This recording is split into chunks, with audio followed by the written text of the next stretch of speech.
ꯃꯌꯥꯝꯒꯤ ꯅꯨꯡꯉꯥꯏꯅꯕꯒꯤꯗꯃꯛ ꯂꯩꯖꯔꯤꯕ ꯃꯈꯜ ꯃꯊꯦꯜ ꯃꯅꯤꯄꯨꯔ ꯆꯦꯅꯦꯜꯅ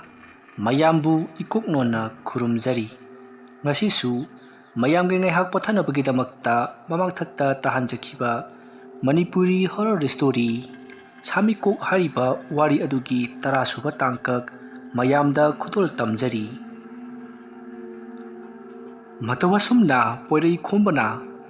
ꯊꯝꯕꯧꯒꯤ ꯌꯨꯝ ꯑꯗꯨꯒꯤ ꯌꯨꯝꯖꯥꯏ ꯑꯗꯣ ꯑꯁꯨꯝ ꯇꯧꯊꯔꯛꯄꯅ ꯍꯧꯖꯤꯛꯇꯤ ꯐꯅ ꯌꯥꯝꯅ ꯂꯨꯔꯛꯂꯤ꯫ ꯃꯇꯝ ꯑꯗꯨꯗ ꯊꯝꯕꯧꯅ ꯀꯔꯤꯅꯣ ꯃꯁꯤꯒꯤ ꯑꯃꯥꯏꯕ ꯑꯁꯤꯅ ꯑꯩꯒꯤ ꯌꯨꯝꯒꯤ ꯌꯨꯝꯖꯥꯏ ꯑꯁꯤꯕꯨ ꯑꯁꯨꯛ ꯂꯨꯅ ꯇꯧꯊꯣꯛꯂꯤꯕꯁꯤꯕꯨ ꯃꯥꯒꯤꯁꯤꯕꯨ ꯑꯩ ꯐꯨꯝꯒꯗꯧꯔꯤꯕ ꯖꯥꯠꯂꯥ? ꯑꯁꯨꯝꯅ ꯋꯥꯈꯜ ꯈꯟꯗꯨꯅ ꯂꯩꯔꯤꯉꯩ ꯃꯇꯝ ꯑꯗꯨꯗ ꯄꯣꯏꯔꯩ ꯈꯣꯝꯕꯅ ꯌꯥꯔꯅꯤ ꯃꯁꯤ ꯑꯣꯏꯔꯕꯗꯤ ꯀꯩꯅꯣ ꯇꯧꯕ꯭ꯔꯥ, ꯅꯈꯣꯏꯒꯤ ꯁ꯭ꯋꯥꯏꯁꯤꯗ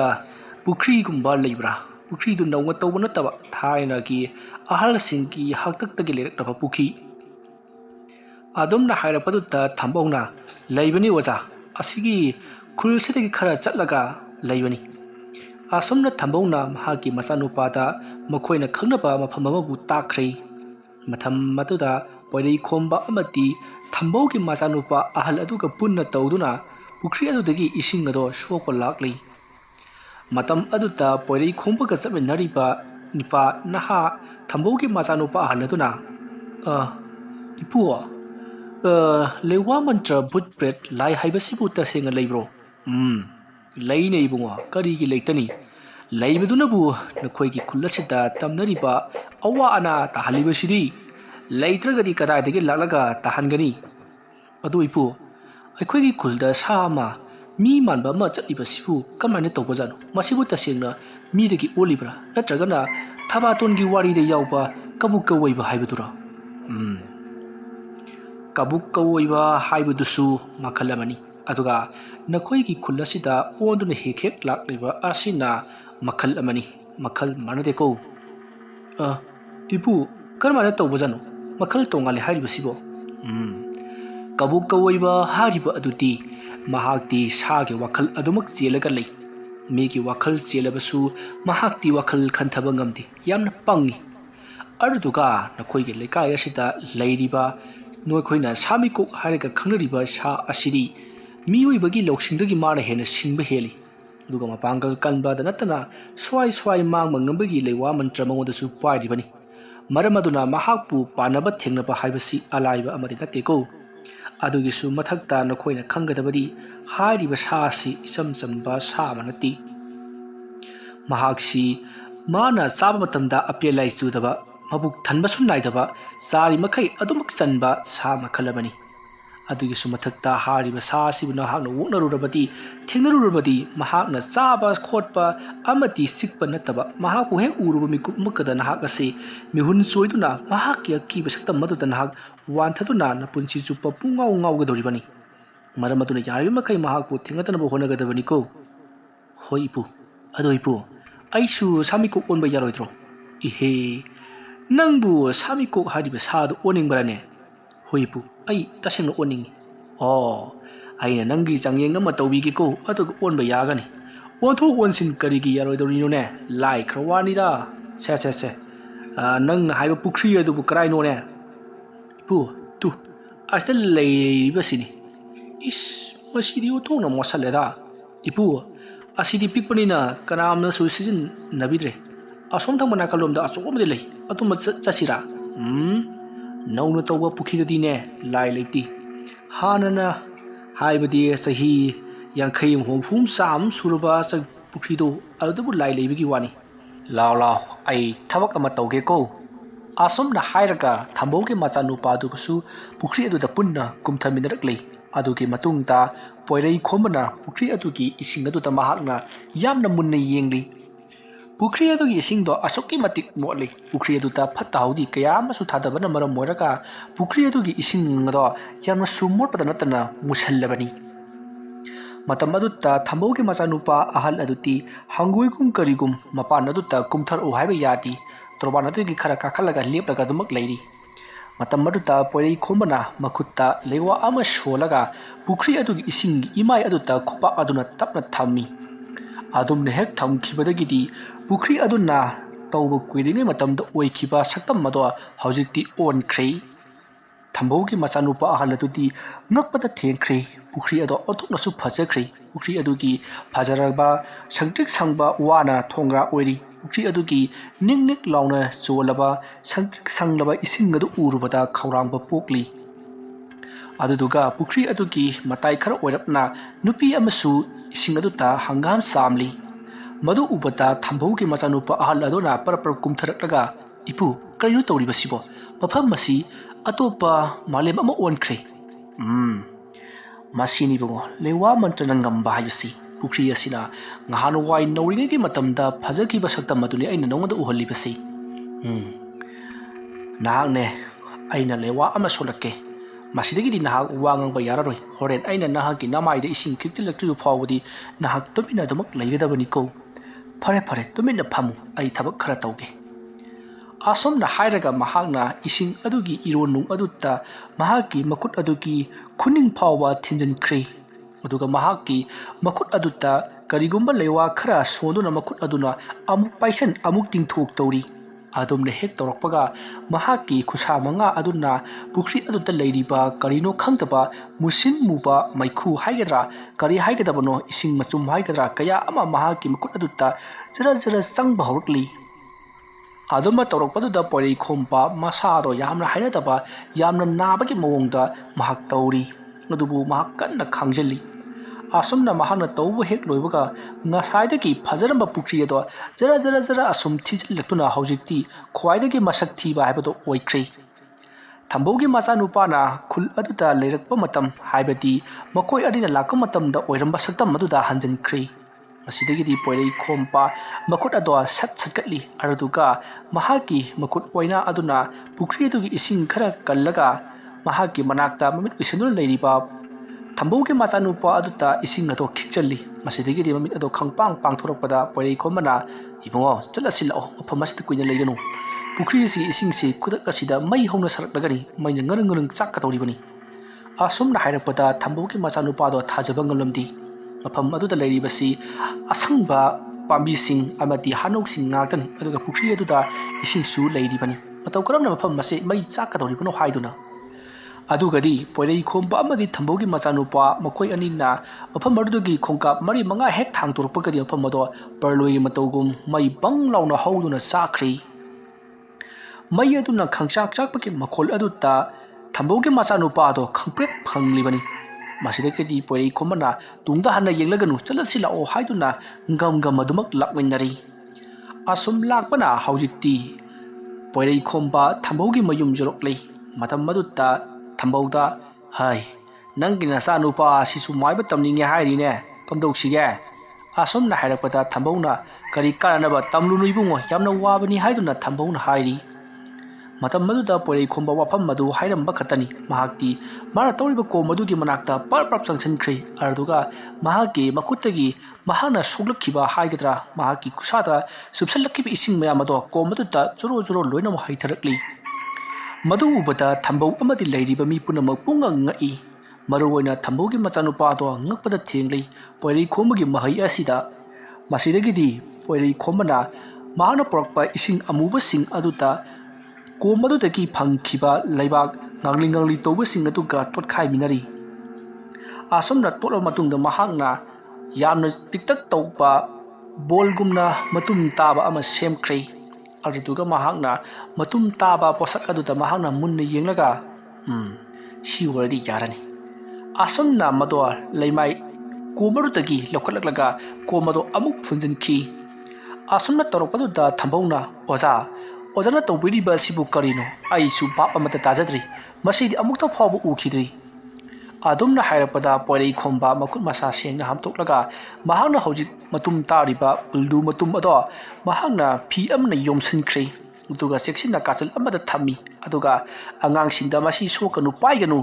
मसीदा थादोरकपा मसीदगी मैसा अदुना नखोइ चाकथिकनिको हाइदुना अंगांगसिंग अदुदा किहल्ली अदुगा तपना चंगसिलक्तुना थम्बौगी मनाक्ता फमली मतमदु नुमिदांग वारम मोइसिलक्लबनी नुमिदांग वारम मोइसिलक्पदुदा थम्बौगी नुपीदी लाइदुक थामै थारनबगिदमक तौख्रे ꯃꯇꯝ ꯑꯗꯨꯗ ꯊꯝꯕꯧꯒꯤ ꯃꯅꯥꯛꯇ ꯃꯍꯥꯛꯀꯤ ꯃꯆꯥꯅꯨꯄꯥ ꯑꯍꯜ ꯑꯗꯣ ꯂꯩꯔꯤ ꯑꯗꯨꯒ ꯑꯉꯥꯡꯁꯤꯡꯗꯤ ꯂꯩꯀꯥꯏ ꯈꯨꯜ ꯑꯗꯨꯅ ꯎ ꯋꯥ ꯌꯥꯟꯊꯠꯄ ꯑꯃ ꯂꯝ ꯀꯣꯛꯊꯣꯛꯄ ꯆꯤꯡꯕ ꯀꯌꯥ ꯑꯃ ꯇꯧꯔꯤꯕꯗꯨ ꯌꯦꯡꯕ ꯆꯠꯈ꯭ꯔꯤꯕꯗꯨ ꯍꯧꯖꯤꯛ ꯐꯥꯎꯕ ꯍꯜꯂꯛꯇ꯭ꯔꯤ ꯃꯇꯝ ꯑꯗꯨꯗ ꯄꯣꯏꯔꯩ ꯈꯨꯝꯕꯅ ꯊꯝꯕꯧꯗ ngasi aina saribasi makokni aduduga mahaki masa makhut makhong mathang mathang sagadaba watli madu punamak saba pungloi loror matungda mahakpu aina jaiga tawgadoribani asumna mahakpu aina jaiga tawthokhrabadi mahak soida sigadoribani mahan oningba saiwon olabasu karana so mahakpu thingba ngamloi oh aduga wazana pukri dagi loruriba posak aduna karino mado atai krisunati mado matam haibasini atai krisunateda matam haibadu aina pukri dagi lorubagi wani matam haibasi ironung da ayaba leigali matamna purakpa matamda hongtaba haibasi leibak ising mai sugumba potsing sini nahakna hojik sijinaribi ising ase amuk malemda takini malemdagi ising oina thulaktuna turienda amadi nongthaktagi chaitharkadoribani aduna masidi hongba nairoi ngasidagi nahangna sahi kaya kaya ge mamangda ukhiba ising aduga hojiki isingga chap managani ko aduna leibak mai ising nungsit haibasidi makhoi hongba sunai naidi fare dugi makha tabada hairakke pukri aduda leiramliba anobadagina ariba matam phawbaki matam madu ayakna subsanduna nahakil yum masigi yumlai da tawthoklaga aina leibak adu talibani oza karigum ta hangjahugi yum masigi yumlai na taba hingkhol gumba atai mafamdagi tawraga talbari yadabara yadi aina tawribase yumgi tu phayelase asigi mapadani masigi phayelasna nangi chawkhraba yum sigi bahar punamak mahangna puduna ngakno thamlibani aduna asigi mapada leiba pot aduna madugi bahar punamak puribani masida aina lewa sonuna tawribadi lekai kulasita leiriba awana punamaki bahar do aina leibak adu ta tawroduna taduna thibani madugi bahar punamak puba ngamba leibak adu nangi yumjai gasita leiramgaduribani mado kan hakuma miyu yamana tanbadadi hektama phangloi ai gumba amaibana madubu kaura tanbada phangbagi wani madugi bahar punamak adu puba ngambado aina thingnari ngangli tawba leibak asi masinani lekai kulasigi miyamda anawa awa tarakpa singdu bang loina bahar ngakpa ngamgadoribani nahaki phayelasina nangi yumgi bahar ngakpa ngambagumna adumna ayhangna mahaku leibak ado kaura ka talibani do adusune lamhang tumanga tanba yati yumgi phayel mapas ka targadabani atopa imungi yumda talurabadi karino haiduna ngakadoribani aduna laiten gi baramda sukhara khangba nangi yum masida wona taliribisini asidagidi aina matam ari batagina anobo phawpa chingthokpa ngamba manghanba ngamba ising asina tuliba sina aina taklibadi masigi mitam masina aina hek sabaga thawai he hapaga thawai halwe misakadu kudakta hanusalактuna pukri aduna sizinaba yadana mangliba adugumna mahaksu mangkhragadabani matam aduda mahak poina jaiga dohugaduribani adunani aina ising adudagi kaukalibasi oza aduga anoba tawba pukri dagi yadribaduna karigino anoba pukri haibadudi matam kuina sangna sizinnagadoribani haibadi ngasidagina chahi 50 humfu chamaromde adumak sizinnakhidoribani aduna matam yamna sanga leiri hojik sizinnaba yakhidraba pot ama oina tawgadabani sinida wari ase adunani hojik watli mahaki makhwang makhut makhong sagadaba yamna wali ko oza adugi amuk silibak tawgadoribara masidi tawraroi masidi aigi leiwa mantrana semba khuju khulai khana adumak tawgadoribani makokri khatani maru oina makok asidang semkhrabadi atai raibani miyoi bagi pukning loksing wakhal punamak asi koktagi thokpa ngaktani ko fare ngasigidi ai thabak khara tawgadaba leiri madudo tawnabagi sem sarge nangsu hayengdagidi phanayam kalarainida ngaikho leikai miyamna hainabada amaiba manga haiduna palli aduga nangamadi khange limhoriba mari adudi krada leibage oza makhoidi atopa khulda loina mak chatnakhre mado khwaidigi phattaba thabakni hayengmak makhoi sing adu kaurugadabani aduga nakhoi manga pullaga karigumba thabak amasu tawdaba yararoi madu tawdaba taragadi lekai asida tawgadoriba thabak asida aina pangthopada khurok thangadoribani aduga oza karigumta hangjagi hayo oza porei khomana lekai asida tawgadoriba thabak asi kari thabak no haibadu amukta khanganbiu aduga लेकाई इस्ते लेरिबा अमाइबा फत्तबा दुनदी ओजाना तौगदब थबक असि लोइना खंगमलगनी चुम्बी मांगा लोइना मखंगी मयाम तिनबदसु महाक यावी अतुबु मयाम मांगदा महाकु पुथोक्तुना अयहाना खुगु नरुबा याद्रि मरमदि महाकना सावरक्तुना करिगुमदा महाकि अंगम तलक्तबदि लेकाई असिदा खुल्लसदा लेरिबा मि पुनमक लोइनमक सोकदौरिबनी महाकना कापुरक्पा महाकि लेवा मंत्र माही अदुदा आइना ngaakpadi ngamkhini adubu ngaakpa ngamdaba praja singadudi sigadauribani to maramaduna mahakse luna thupna mahakna leijariba mahi punamagasi supai paisalaga manghangadoribani horena hingsu mahakna aingonda achoba thabak ama torkadori mado ngaaknabagi damaktani aina karigumba khara tawkhige hailibasi hoi waja pangtok piduro aduga tawgadoriba thabak aduda aisu matieng pangba yaba wardi pangjagi नाकचु थुना कलकलगनिदा असुमना हायरमलगा पोरै खोंबा महाकना होरेन नमिदांग तौगदब थबकसिंग अदो महाकना same साबा हौख्री सोमदना कमदौरी सलाई खोंबा तौफम खंगदि लेकाई खुल अदुदा लाक्लिबा पोरै खोंबा हारिबा अमाइबा असिगी ममिंगसी महाकनासु हाना ममांग थक्ता हाइफेति ताख्रबनि मसिदगिदि सलाई खोंबना महाकि ओजा फुमजांग थांगोइबगी मनाकता लाक्तुना पोरै खोंबगी मतंगदा हांगलुनबगीदमक्ता same सारी मतौ असुमना सलाई खोंबा नुमिदांगी मतमदा फुमजांग थांगमैबा महाकी ओजा अदुगी मनाकता लाक्तुना पोरै खोंबा हारिबसि कनानो हाइदुना हांगदरी मतमदुता फुमजांग थांगमैबना करी पोरै खोंबा होय ओजा पोरै खोंबा हारिबसि कनानो नंबु मागी मतेंग लौगे गायना खल्लिबराने महाक्ति इसम संबा आमाइबा नति मादी मी मरक लाई मरक तौबा मियोइनी महाकनबु तौगे खनख्रबा थबक अदुति ngamdanigai tokti adugi sumathakta nahakna oliba samiko haibadudi mongodi kaisunati mahagase pamba keren onba ngambani maru natana oningbada onba sungambani nahaki samiko adudi pamba kerelgi mamangdadi lepa phawba ngamloi adumna hairakpada salai khomba kari aingodagi mana hana onba ngamkhraba hoini nahakna hairiba mahi asidi mahakagi nurubada samudra ipaktagi nahakna khutumina thinjillaga khutumbidu thangkalakpada khutumbi matondagi ising marik ama tuplauna takhibadu adugi mahiga chapmani mahaki mahina paklaba samudrani aduga nahakna hairibasina ising marik tuniko aduna mahaka nangabu manakhrabadi nanna tauninglipa paininglipa thabak khudimak loinamak sentha do paiba yagadoribani nati nangbu porei khomki mateng loge khalibrane oja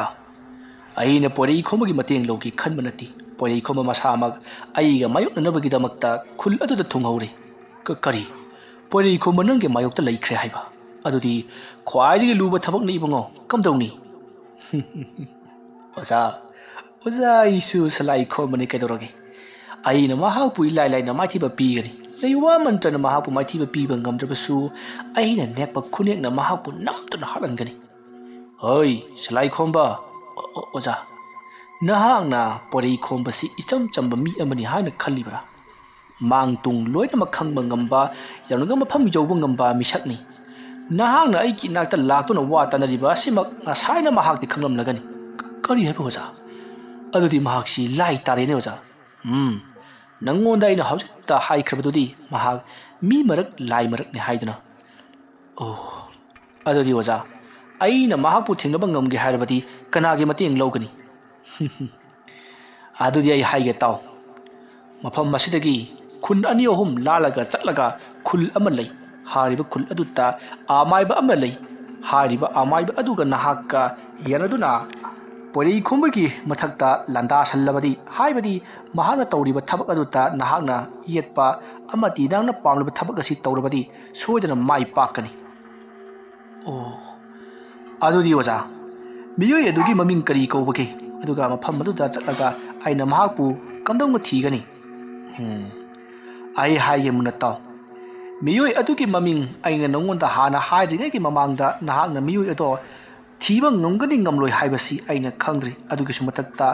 nahakna thigdoriba misak asi yamnasu thiba waba misak amani aduga maromda mahakase nahakna hoji hairiba porei khomba hairiba misak adugadi yamna luna chanakhraba misak amani mahaksu mahaki khulnga anaba honabada aduke matik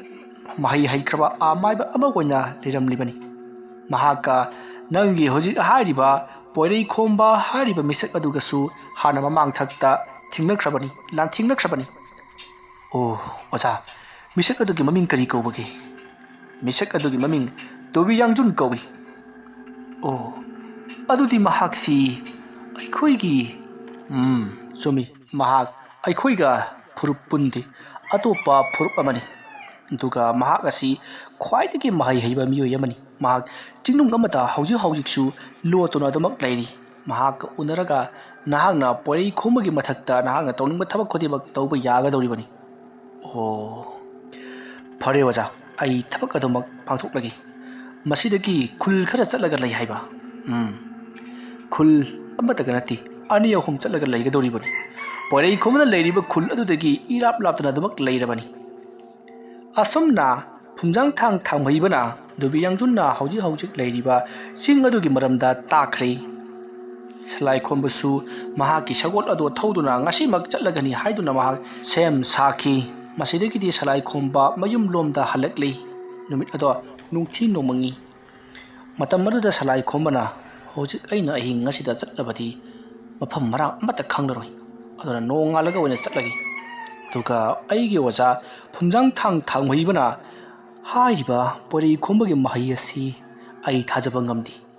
aisu thudo hendokna mahai hairaba miyo yamani mahaki mahai asi kyagi matig haige haibatu aina ngasi gi ahing ngasida khangdoklagi aduga mathang ayukta aina ngasai haibatu bukari Tobi Yangjung haiba mahaki manakta chattuna aina mateng nirugi asumna khallaga salai khombana mahana tawduriba thabak adu kamdau sigi haiduna wakhal khankhri ahingi matam oisalakli salai khomba mahaki nungtigi laisana phawariba chingi thel chingmai aduda laklei mahana sum lakpana mafam adu jawrabada mahaki sami kok hariba sado onthoraktuna mahakna sa kharabu kouthorakli matam aduda sami kok olaba salai khombana taw nakoi ali khatang mak chatlu khul asigi khondolda leiba thambau kouba amaiba anaba adugi manakta leiriba porei khomba hairiba amaiba aduta nakhoina ngamjabi thaduna mangonda landa thangadabani thangai phadrabadi mahak ngasi ahing ngasida mangapu machet chetuna nakhoina hatoklaga chathokadabani karigumbada mahana sinnar pallewa mantra aduna nakhoigi thawai mangadaba matam tanja laklabadi khudup thaduna chelakadabani aduga nakhoina khangadabadi nakhoina silaka matamda nakhoigi nasakasi ulapa yaroi aduga aigi nakta chelakasu yaroi nakhoina aigi nakta chenbagi mahutta asomlomda chenkhigadabani awang pangna chenbagi mahutta makha pangna chenkhigadabani ko pare amabu oire nakhoina aigi nakta chelakpa yaroi ngasi ahing ngasi loikhra matungda hayeng ahingda ai nakhoibu korokani matam maduta nanga nakhoiga aiga thengnagadabani ko chalo karigumbada aina akna matama khangani nakhoina maithire haibagi khangnabagi mawongda hauna launa khongnomgadabani matam maruda aina su khangani nakhoi maithire haiba karigumba nakhoina aigi inak tamna chelaklabadi porei khomba hariba misikaduna aina torokpani mafam masida aina he lai sanai haibase makhoina khangkhidoribani phare nakoi sintha adu panganaba chatlo adumna hairakpata salai khomana kauthokliba sasing ado porei khomna leiriba yum adu maikai tamna satkhri thambau amati mahaki nupi angdi yaman nungaina tumdun leiribani ahingi matam moisalakpanina porei khombadi karigumba khara salai khombana torakani haibasi khangbadagi tuminna mapana thoklaga leiribani haibaga tawbaga mahaki maikai tamna amu maikhu jabul ani khag ngduna mahaki maikai tamna paitibatu uri madu ubada porei khombana khangani dana nakhoi amaiba porei khomba karamba mahi haibagi haibidu khangdoknabagi damaka tawri fai khangani asomna khallaga mahaki manakta leiriba lei pambi aduki mana ani khaktamak mahakna pat thattuna hekli aduga mana ani duda mahakna leiwa sonuna lei mana ani du mahakna humai humugum humli ꯃꯇꯝ ꯑꯗꯨꯗ ꯁꯂꯥꯏ ꯈꯨꯝꯅ ꯊꯛꯂꯤꯕ ꯁꯥ ꯑꯅꯤ ꯑꯗꯨꯅ ꯃꯍꯥꯛꯀꯤ ꯃꯅꯥꯛꯇ ꯍꯦꯛ ꯆꯣꯡꯁꯤꯜꯂꯛꯄꯒ ꯃꯍꯥꯛꯀꯤ ꯂꯩꯃꯅ ꯑꯗꯨꯅ ꯍꯨꯝꯕꯒ ꯁꯍꯨꯝ ꯑꯅꯤꯗꯣ ꯆꯥꯅꯈꯤꯗꯨꯅ ꯍꯧꯖꯤꯛꯇꯤ ꯆꯣꯡꯁꯤꯜꯂꯛꯂꯤꯕ ꯁꯥ ꯑꯅꯤ ꯑꯗꯣ ꯌꯥꯝꯅ ꯂꯥꯛꯅ ꯍꯨꯝꯗꯣꯛꯈꯤ ꯑꯗꯨꯕꯨ ꯍꯟꯕ ꯂꯩꯇꯦ ꯁꯂꯥꯏ ꯈꯨꯝꯅ ꯊꯛꯂꯤꯕ ꯁꯥ ꯑꯅꯤꯗꯣ ꯆꯣꯡꯁꯤꯜꯂꯛꯂꯤ ꯃꯇꯝ ꯑꯗꯨꯗ ꯄꯣꯏꯔꯩ ꯈꯣꯝꯕꯅ ꯁꯥ ꯑꯅꯤ ꯑꯗꯨꯕꯨ ꯈꯨꯗꯛꯇ ꯃꯍꯥꯛꯅ ꯄꯥꯏꯔꯤꯕ ꯂꯩꯃꯅꯥ ꯑꯅꯤ ꯑꯗꯨꯒꯤ ꯁꯍꯨꯝ ꯑꯗꯨꯗ ꯏꯔꯩ ꯑꯣꯏꯅ ꯇꯥꯁꯟꯗꯨꯅ ꯅꯣꯡꯂꯩ ꯑꯣꯏꯅ ꯎꯡꯗꯨꯅ ꯂꯩꯔꯤ ꯁꯥ ꯑꯅꯤ ꯑꯗꯣ ꯍꯧꯖꯤꯛꯇꯤ ꯅꯥꯟꯊꯣꯛꯄꯁꯨ ꯉꯝꯗ ꯆꯣꯡꯁꯤꯟꯕꯁꯨ ꯉꯝꯗ ꯏꯔꯩ ꯑꯗꯨꯒꯤ ꯃꯅꯨꯡꯗ ꯎꯡꯗꯨꯅ ꯑꯗꯨꯃꯛ ꯂꯩꯔꯤ ꯃꯁꯤꯗꯒꯤꯗꯤ ꯄꯣꯏꯔꯩ ꯈꯣꯝꯕꯅ ꯁꯥ ꯑꯅꯤꯗꯣ ꯑꯃꯨꯛ ꯊꯥꯗꯣꯛꯂꯤ ꯉꯥꯎꯆꯠꯅꯔꯕ ꯍꯧꯖꯤꯛꯀꯤ ꯁꯂꯥꯏ ꯈꯨꯝꯅ ꯊꯛꯂꯤꯕ ꯁꯥ ꯑꯅꯤ ꯑꯗꯨꯅ ꯄꯣꯏꯔꯩ ꯈꯣꯝꯕꯗ ꯉꯪꯗꯨꯅ ꯁꯣꯔ ꯊꯕꯦꯠ ꯊꯕꯦꯠ ꯍꯣꯟꯗꯨꯅ ꯂꯩꯔꯤ ꯃꯇꯝ ꯑꯗꯨꯗ ꯄꯣꯏꯔꯩ ꯈꯣꯝꯕꯅ ꯍꯥꯏ